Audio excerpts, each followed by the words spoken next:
Kali ini kita akan membicarakan tentang organohalida. Ya, halida itu adalah halogen, organo-organik. Berarti halogen itu kan anorganik, ya, tetapi anorganik yang terikat pada suatu senyawa organik, yang sehingga disebut sebagai organohalida. Nah, kita akan mengenal dulu apa itu alkil halida. Ya, suatu senyawa organik yang mengandung setidaknya satu atom karbon yang berikatan dengan suatu halogen yang dilambangkan dengan C dengan X. C-X itu adalah halogen, bisa FCl-BrI. Ya, nah kemudian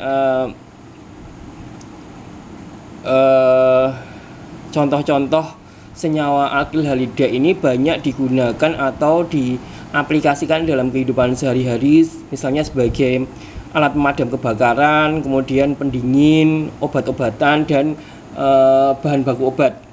Ya, contohnya di situ ada trikloroetilen, ya, atau CHCl3 atau kloroform, kita kenal sebagai kloroform. Kemudian ada halutan, ini suatu gas yang digunakan untuk anestesi secara inhalasi, ya, untuk obat bius. Kemudian diklorofluorometana atau sering kita kenal sebagai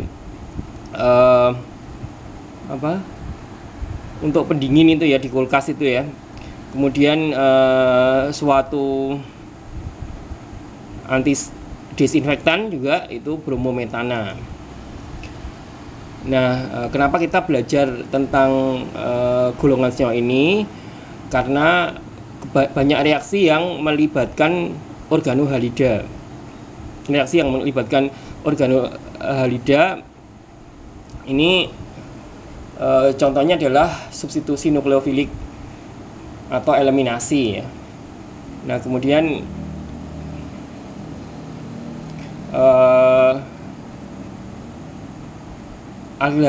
kimia senyawa alkil halida ini merupakan model, ya, bisa digunakan sebagai model untuk mekanisme yang mirip dengan suatu reaksi yang kompleks, ya. Jadi suatu reaksi kompleks yang tidak bisa dikerjakan di lab itu bisa disimulasi, ya, dengan menggunakan alkil halida.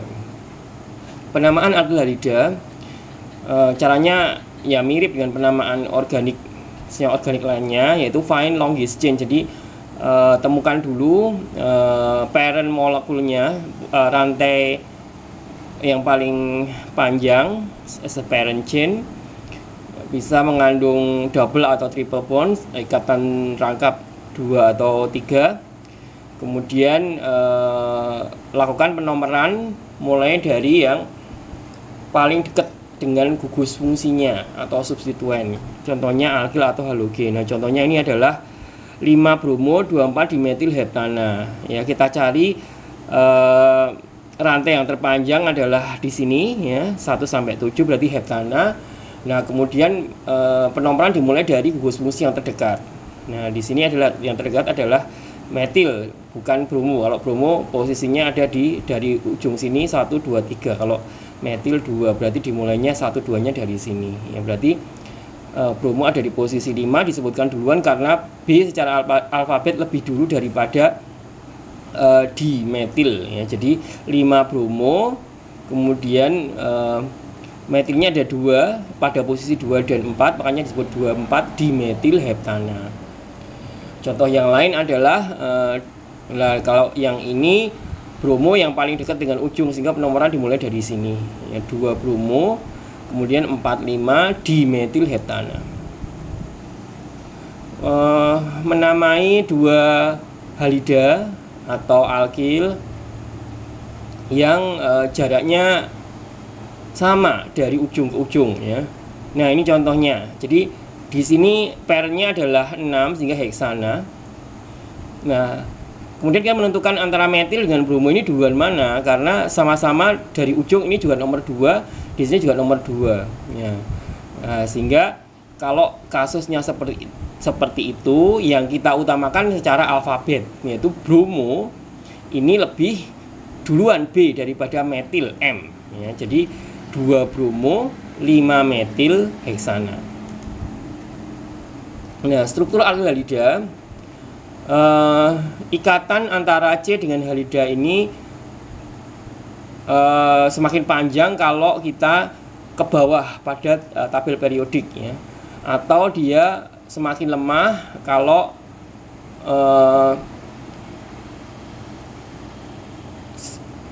tabel periodiknya juga semakin ke bawah gitu. Nah, semakin terpolarkan dengan muatan parsial positif pada karbon dan parsial negatif pada halogen. Jadi ikatan antara C dengan X ini adalah polar ya, karena C itu positif, E itu negatif. Kalau terjadi dwikutub seperti itu berarti ikatannya adalah polar. Nah, contoh perbandingan halometana itu dari CH3F, Cl, Bri ya. Ini ikatan antara C dengan F, C dengan Cl itu semakin ke bawah semakin panjang ya, dalam pikometer. Kemudian energinya semakin panjang semakin kecil. Ini dalam kilojoule, ini dalam kilokalori per mol. Kemudian momen dipolnya ya, karena F itu paling polar ya, makanya momen dipolnya yang paling tinggi adalah F, baru diikuti yang paling tinggi di sini Cl, kemudian F, kemudian Br, kemudian baru I ya. Bagaimana membuat suatu alkyl halida dari alkana? Alkyl halida berasal dari adisi HCl, HBr dan HI kepada suatu alkena melalui produk Markovnikov. Ini Markovnikov adalah suatu reaksi adisi halogen ke suatu alkena. Ya, contohnya adalah 2-metilpropena. Perhatikan di sini ada ikatan rangkap di sini. Nah, kalau dia ketambahan HCl, salah satu H akan masuk ke salah satu C dan Cl yang lain akan ke C yang lain. Nah, contohnya di sini kemudian dari metilpropena ini, metilpropena ya, 2-metilpropena ini ya namanya ikatan rangkap itu juga dikutub ya, kalau yang satu positif yang satu negatif ya, sehingga Cl akan masuk ke yang positif. Di sini terbentuk 2-kloro 2-metilpropana. Atau kemungkinan lain adalah C-nya yang di sebelah sini yang positif ya, sehingga akan Cl-nya masuk sini. Nah, tetapi untuk yang produk yang iso 1-kloro 2-metilpropana ini tidak terbentuk ya. Nah, yang lebih mudah terbentuk adalah yang atom C yang di sebelah sini ya, yang Cl-nya akan masuk ke sebelah sini. Nah, kemudian bisa juga berasal dari antiadisi bromin atau klorin. Ya, ini contoh reaksinya adalah adisi siklopentena dengan Br2 ya, kemudian terbentuk senyawa intermediate seperti ini ya, baru kemudian masing-masing Br dia mengikat atom C ya, jadi seperti ini. Nah, selain dari adisi, pembuatan alkyl halida juga berasal dari reaksi radikal halogenasi radikal ya. Contohnya adalah alkana ditambah Cl2 atau Br2 menggunakan panas atau cahaya. Nah, kemudian CH akan digantikan dengan CX ya. Tetapi hal ini menghasilkan produk campuran atau tidak murni ya. Susah untuk mengkontrolnya karena melalui reaksi radikal ya. Reaksi radikal itu energinya sangat tinggi sekali sehingga kemungkinan produknya itu banyak, jadi tidak murni gitu. It is usually not a good idea to plan a synthesis that use this method. Jadi merupakan cara pembuatan yang tidak direkomendasikan karena akan menghasilkan multiple products. Ya, ini reaksinya radikal bebas dari metana dengan Cl2 menggunakan panas ya, heat atau cahaya. Nanti Cl-nya akan menggantikan H ya, jadi CH3 dengan HCl. Terus lagi perpanjangan ya, Cl2 satu hal lagi diganti menjadi Cl lagi CH3 sampai seluruh H-nya itu disubstitusi menjadi CCl4 ya, kita sebut propagasi, inisiasi, propagasi, dan terminasi dalam reaksi radikal bebas. Nah, ini adalah mekanismenya. Ya, inisiasi terjadi pemisahan homolitik. Ya, ikatan di sini kan 2 elektron, ya, titik-titik. Nah, kalau homolitik dia masing-masing membawa 1. Ya, jadi 2Cl titik. Nah, setelah itu bisa kita lihat reaksi propagasi selanjutnya. Ya, ini dari metana. Kemudian juga terjadi pemisahan homolitik, dia bergabung ya menjadi J3Cl, dihasilkan dengan Cl2 dan seterusnya ya. Ini step-step terminasi bisa kalian ikuti tahap demi tahapnya sampai kemudian selesai atau terminasi.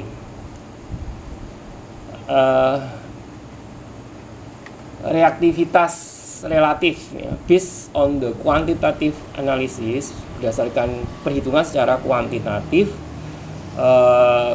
tentang produk dari reaksi pembuatan aldehyda ini, diperkirakan reaktivitasnya secara berurutan ya. Untuk Cl2 itu atom C primer, tersier, sekunder, dan primer. Nah, itu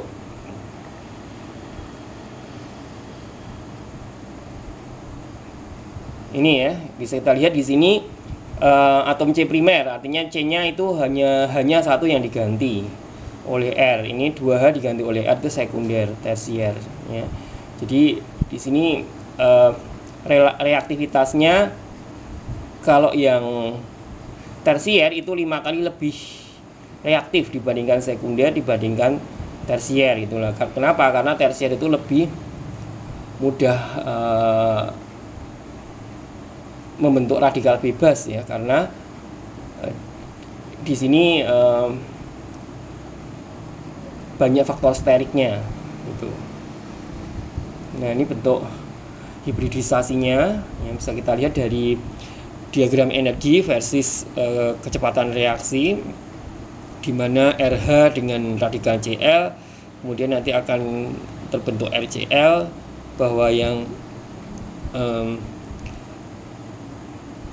atom C tersier yang berwarna ungu pink ini itu lebih rendah energinya ya, jadi dia lebih cepat ya. Kalau semakin rendah energinya itu semakin cepat kecepatan reaksinya. Nah, pemanfaatan senyawa aldehyda ini adalah untuk melangsungkan reaksi yang namanya substitusi nukleofilik ya, dan eliminasi. Tapi yang kita bahas kali ini hanya substitusi nukleofilik saja. Kalau masih ingat yang video pertama yang saya buat itu adalah substitusi nukleofilik, tapi waktu itu adalah substitusi nukleofilik asil, ada gugus karbonilnya. Nah, kalau ini adalah substitusi nukleofilik alkil pada alkil halida, ini tidak ada gugus karbonilnya. Nah, reaksi suatu alkil halida ini bereaksi dengan nukleofil dan basa ya. Alkil halida dibuat polar atau dia bersifat polar karena ada ikatan antara karbon dan halida yang membuat karbon itu bersifat elektrofil atau positif ya. Nah, nukleofil nanti akan menyerang pada karbon yang positif itu tadi untuk menggantikan gugus pergi ya. Nah, nukleofil merupakan suatu basa Bronsted ya, jadi dia adalah basa Bronsted itu berarti proton akseptor ya. Nah, pada reaksi substitusi seperti ini ya, alkil halida CCBr di sini ya, perhatikan OH adalah nukleofil yang bermuatan negatif, dia akan menyerang C pada Br yang C di sini bermuatan positif ya. Kenapa kok tidak C ini? Ya karena C ini nggak ada halogennya, sedangkan C ini punya halogen. Halogen itu negatif, kalau dia negatif pasti C nya itu positif, sehingga OH ini akan menyerangnya ke C yang positif ya. Ini juga positif tapi lebih positif yang di sini. Nah, kemudian OH akan menggantikan Br, Br-nya akan lepas. Ini namanya adalah substitusi nukleofilik juga ya, tapi pada gugus alkil, bukan pada gugus asil. Nah, substitusi nukleofilik itu merupakan reaksi kimia organik yang juga banyak dipakai dalam pembuatan obat-obatan ya. Dari reaksi ini bisa di analisis, bisa diujikan sebenarnya bagaimana terjadinya, apa karakternya, kemudian bisa digunakan untuk apa.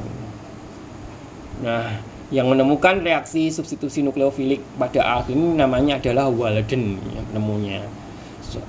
Reaksi yang bisa merubah suatu pusat kiral, ya kita sudah tahu kiral itu adalah atom C yang mengikat 4 atom lain yang berbeda.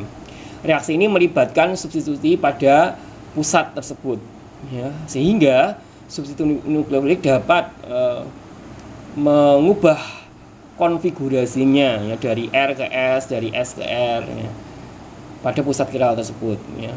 Keberadaan gugus karboksil dalam asam malat ini mengawali suatu inversi Walden, ya namanya, perubahan konfigurasi tersebut. Nah, contohnya ini asam malat, ya. Asam malat itu banyak terdapat pada buah-buahan, ya, asam, yang rasa asam pada buah-buahan. Itu ada pusat kiral. Di sini perhatikan atom C-nya mengikat, yang tengah ini mengikat O, mengikat H, mengikat COOH, dan mengikat CH2COOH. Jadi dia mengikat 4 atom lain yang berbeda, dia kiral. Nah, kalau dia direaksikan dengan PCl5, fosfor pentaklorida, dalam larut ether, itu maka OH ini bisa digantikan Cl. Ya. Nah, ini ternyata yang tadinya asam malat OH itu adalah memutar bidang polarisasi ke kiri atau negatif, setelah menjadi klorosuccinic acid dia merubah menjadi positif, ya. Terjadi inversi Walden di sini, ya. Nah, kalau negatif klorosuccinic acid ini direaksikan dengan ini kalau dari atas ini positif klorosuccinic acid, kalau di reaksikan dengan argentum oksida, perak oksida, dan air, dia akan menjadi positif asam malat, ya. OH-nya Cl-nya digantikan oleh OH kembali, dan setelah direaksikan dengan PCl5 dengan ether kembali juga terjadi inversi, ya, dari positif menjadi negatif, ini klorosuccinic acid. Reaksi SN2, ya, ada reaksi substitusi nukleofilik pada alkil ini ada 2 jenis, yaitu SN1 dan SN2.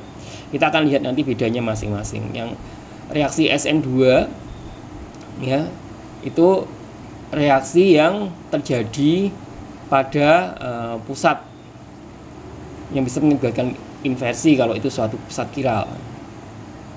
Ya, ini mengikuti suatu kinetika reaksi orde kedua. Ya. Nah, SN2 itu singkatan dari S substitusi N, ya.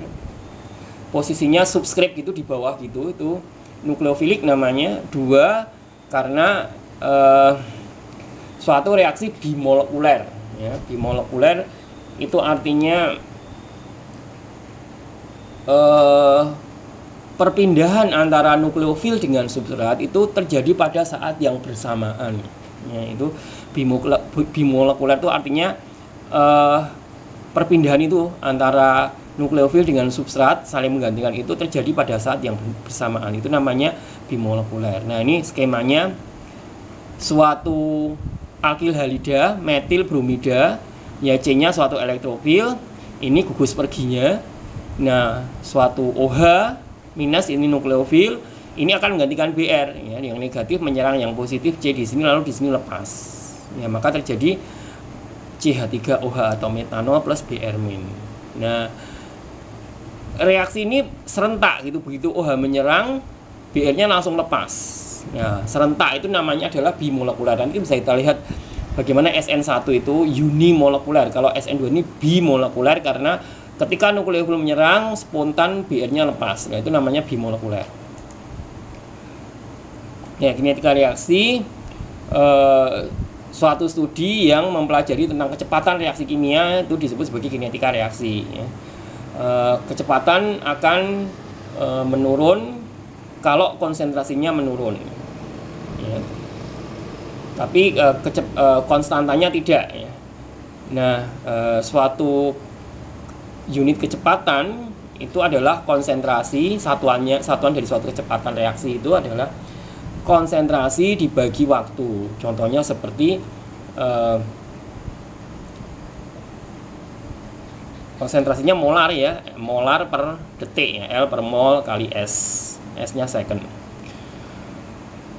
Nah, hukum dari suatu kecepatan itu merupakan hasil dari mekanisme ya, dan ordo atau tingkatan dari suatu reaksi merupakan penjumlahan dari setiap eksponen dari konsentrasi pada hukum kecepatan ya. Skemanya A plus B menjadi C plus D. Nah, secara eksperimental ini menggambarkan efek peningkatan konsentrasi A dengan B. Ya, suatu reaksi mengalami orde pertama kalau kecepatan reaksi itu hanya tergantung dari A saja dan tidak B. Nah, dia mengikuti orde kedua kalau kecepatan reaksinya tergantung baik konsentrasi A dan konsentrasi B. Atau orde ketiga kalau kecepatan reaksinya itu tergantung dari A kuadrat, konsentrasi A dikuadratkan, dan konsentrasi B. Proses SN2, reaksi melibatkan keadaan transisi di mana reaktan itu berada dalam keadaan yang bersamaan. Ya, jadi keadaan transisi, contohnya skemanya ini ya, suatu di sini kiral, ya, atom C kiral mempunyai Gus-Bergy otosilat, suatu living group akan diserang oleh nukleofil CH3CO-. Ini yang negatif menyerang C yang positif. Kemudian otosnya ini tosilat ini lepas sebagai Gus-Bergy. Nah, terjadi inversi konfigurasi di sini. Jadi yang tadinya H ini adalah mendekati pembaca, sementara Gus-Bergy-nya itu menjauhi pembaca, berganti dengan hanya yang mendekati pembaca ya. Kemudian yang ini yang menjauhi membaca. Keadaan transisi dari SN2, keadaan transisi dari reaksi SN2 itu geometrinya adalah planar, pengaturan planar dari suatu atom karbon yang menyisakan 3 gugus fungsi. Ya, kita lihat di sini mula-mula alkyl halida itu tetrahedral. Nah, kalau dia diserang oleh suatu nukleofil di sini, ya ini CX ya. Nah, keadaan transisinya ya sebelum X-nya lepas, yaitu dia berubah menjadi planar. Ya, ini keadaan ini namanya adalah pentavalen karena atom C mengikat 5 atom, yaitu NU, X. Ini yang ke sini 1 1. Jadi 1 2 3 4 5. Keadaan ini disebut sebagai pentavalen. Nah, diagram energinya ya ini ketika keadaan awal kemudian naik ke atas ya, bereaksi dia, ini keadaan transisi, ini energinya delta G, energi bebas ikatan. Baru kemudian kalau sudah terbentuk produk, dia energinya akan turun di sini. Nah, kecepatan reaksi itu merupakan selisih energi ya antara kecepatan pembentukan dengan kecepatan pelepasan di sini. Nah, bentuk geometrinya dari yang tadinya tetrahedral menjadi planar pada keadaan pentavalen, kemudian setelah terbentuk produk dia kembali menjadi tetrahedral. Yang jadi tadi NU plus CX di sini adalah NuC dan X sebagai Gus-Bergy-nya lepas. Karakter dari reaksi SN2 ya terjadi. Jadi ciri-ciri dari reaksi SN2 itu mengalami inversi konfigurasi ya pada pusat kiral ya. Jadi kalau tadinya itu S bisa berubah menjadi L. Yang contohnya di sini adalah S2 bromobutana ya, konfigurasinya S. Ketika OH menyerang, keadaan transisi ya, kemudian setelah terbentuk produk R butanol, ini konfigurasinya sudah bukan S lagi melainkan menjadi R. Itu namanya inversi. Kemudian ciri yang lain adalah sangat sensitif terhadap efek sterik ya. Kita sudah tahu efek sterik itu yang kemarin yang berjejal-jejal atau bersesak-sesakan crowded itu. Jadi kalau reaksi SN2 ini kalau CBr-nya ini sangat sterik atau berjejal-jejal, OH-nya susah masuk ya, jadi dia tidak menyukai atom C yang sterik. Harus menggunakan metil halida yang sangat reaktif ya, yang segera lepas ketika nukleofil menyerang, halidanya ini harus segera lepas. Makanya methyl halides are most reactive. Ini jadi enggak, maksudnya di sini alkyl halida yang primer ya. Primer itu yang akan mengalami SN2 karena primer itu adalah tidak sterik. Nah, ini primary annex most reactive. Kemudian sekunder, yang sekunder nomor 2, tersier paling tidak reaktif terhadap SN2. Nah, SN2 tidak terjadi pada halida yang vinil atau adanya ikatan rangkap. Efek sterik pada reaksi SN2 ya. Jadi, nah ini penjelasan yang tadi kenapa kok efek sterik pada SN2 itu tidak diinginkan ya. Contohnya adalah metil halida di sini berbanding dengan etil halida, kemudian isopropil halida dan tersier butil halida. Nah, semakin crowded, semakin bersesak-sesak di sini itu kurang reaktif untuk reaksi SN2.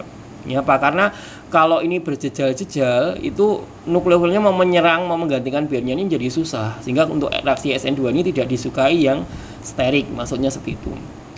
Nah, kecepatan reaksi untuk SN2 ini bisa kita lihat ya, bahwa yang primer ya, yang contohnya metil bromida ini adalah